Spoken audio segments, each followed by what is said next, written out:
Hi there, and welcome to the second instalment of the GetGround learning series. In the UK, there are two principal ways that you can purchase an owned buy-to-let investment property.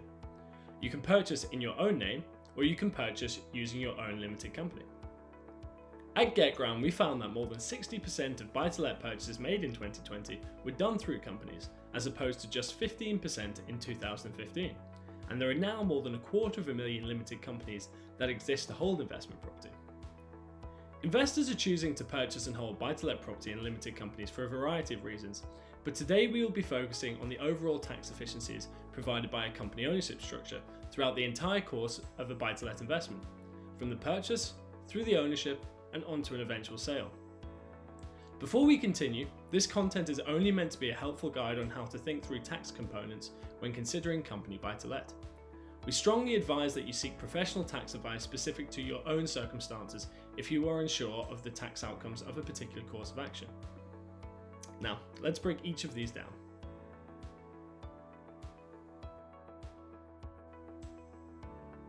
To begin with, there is a common misconception that when purchasing an investment property in a limited company, that there are higher entry costs, such as higher rates of stamp duty land tax. This is not the case, as for everyone that already owns at least one property anywhere in the world, the entry costs are the same whether purchasing in your personal name or in a company name. If you do not own any property yet, holding your buy-to-let property in a limited company can reduce the costs associated with purchasing your future home. This is because the home in which you choose to live is likely to be the most expensive property that you purchase. If you own your buy-to-let properties in your personal name, then when you come to purchase your future home, you may not qualify for first-time buyer's relief for stamp duty land tax, and you may also have to pay a higher rate of stamp duty land tax. However, if you own your buy-to-let properties in a limited company, then you can still qualify for first-time buyer's relief, and you do not have to pay a higher rate of stamp duty land tax.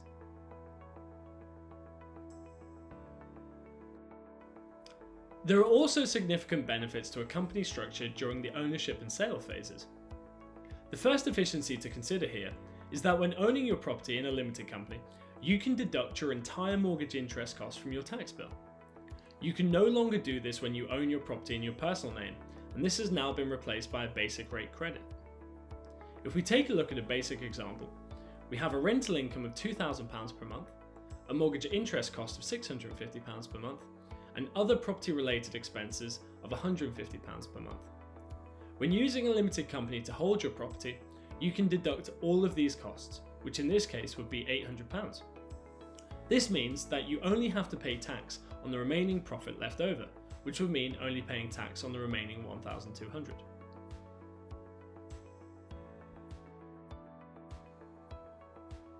Income tax rates in the UK can be high, and income tax is applicable to income from your buy-to-let property if you own in your personal name. When setting up a company structure for your buy-to-let property, you are subject to paying corporation tax rather than income tax. Corporation tax is due on company profits, and importantly is currently 19%, and with respect to the recent budget will remain at 19% for companies with less than £50,000 of profits post-April 2023. This is in comparison to income tax rates, which are between 20% and 45%.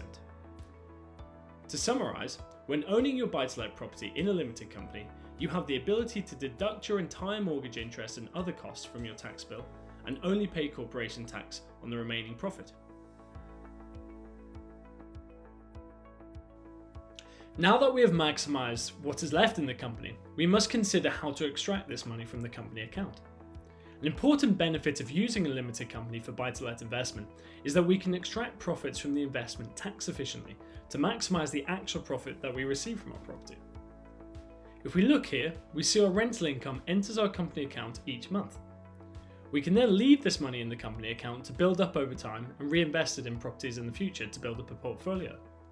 However, at some stage we are likely to want to withdraw profits from the company account. This is a point at which many investors make costly mistakes. For example, many investors assume that paying themselves a salary from the company is the best way to extract profits. However, this may not be an efficient way to extract profits given the associated taxes and costs. Rather than paying yourself a salary from the company, 3 efficient ways of extracting your profits are dividend payments, direct to loan repayments, or pension contributions. Let's break each of these down.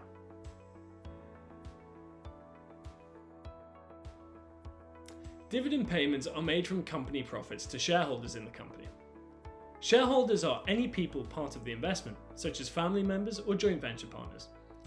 Dividend payments are made simply by transferring profits from the company account to your personal account and can be done as regularly as you like so long as the company has distributable reserves. The reason dividend payments are an efficient way of extracting profits from your company is because if you are a UK resident, you receive a dividend tax-free allowance, which any UK-based shareholder can benefit from. For investors based overseas, dividend payments are efficient as dividends paid by UK companies are not subject to any UK withholding tax. Although the concept is simple, the mechanics of making a dividend payment can be complex. In order to make the transfer, you must hold a board meeting, reviewing the position of the accounts to confirm sufficient profit reserves are available, and then declaring the dividend to be paid.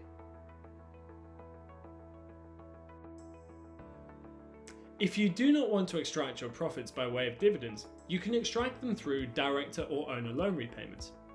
A director's loan is a legal agreement between the company and the investor that says, I, the investor, am lending the money needed to purchase this property to my company.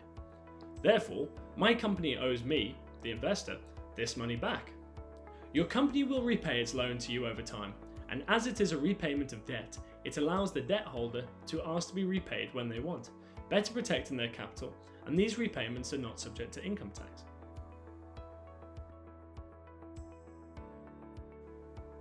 One of the most efficient yet least known ways of extracting your buy-to-let profits from your company is through pension payments.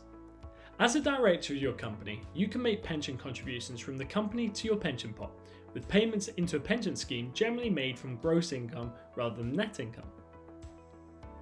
You can extract profits from the company by any of these three means at any point, either simultaneously or separately, simply by making transfers from your company account to either your personal bank account or to your pension account.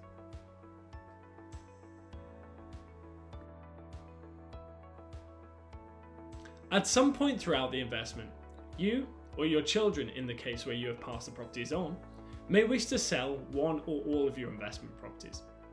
If you own them in a limited company, then there are some significant advantages when you sell.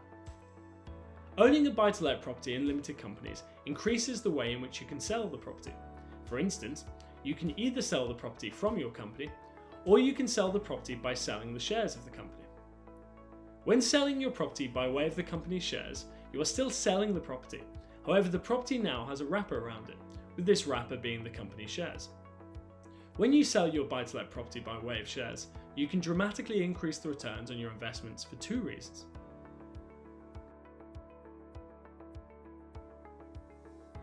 Firstly, when selling your property by way of the company's shares, the buyer pays stamp duty tax as opposed to stamp duty land tax. Stamp duty taxes are charged at 0.5% as opposed to stamp duty land tax, where depending on the price of the home, rates can be as high as 15% of the property price. This means that the seller has a price advantage. If we take an example where a buyer would normally pay £20,000 in stamp duty land tax to purchase the property directly, they are no longer required to pay this cost as they are purchasing the property by way of the shares, meaning that the seller can increase the sale price of the property by, for example, £15,000. The buyer would still be happy to purchase at this price as they are purchasing the property they wanted to buy anyway, but they are actually now receiving a discount on the overall cost of their investment, as well as receiving the benefits associated with company ownership.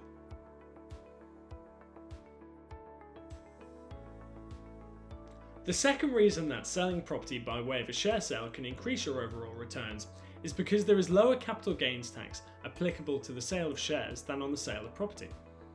Selling a property via way of the company's shares means less tax on the profits of that sale, in turn driving up the actual return on your investment.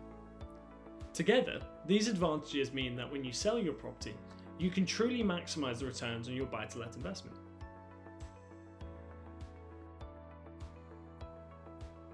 For those investors who do not wish to sell, using a limited company to purchase and hold your buy-to-let investments can allow you to easily pass on your investments to your children. Passing on a property to a loved one as part of their inheritance is often quite a cumbersome process and can sometimes be seen as a challenge, especially for individuals in the UK. When owning in limited company name, you can simply gift shares in the company to your children, so that part or all of the value of your buy-to-let properties falls outside of your estate. It is also a valuable way of passing your properties on to your children, as it means you, as one of the directors of the company, can remain in control of the company, the property, and all associated elements. Therefore, whilst your children own the economic value of the property, you remain in control of the company and the properties within. Please also consider your capital gains tax position when considering this advantage. If the value of the shares or the property has increased beyond the original price when you make the gift to your children, you may be left with capital gains, which is chargeable.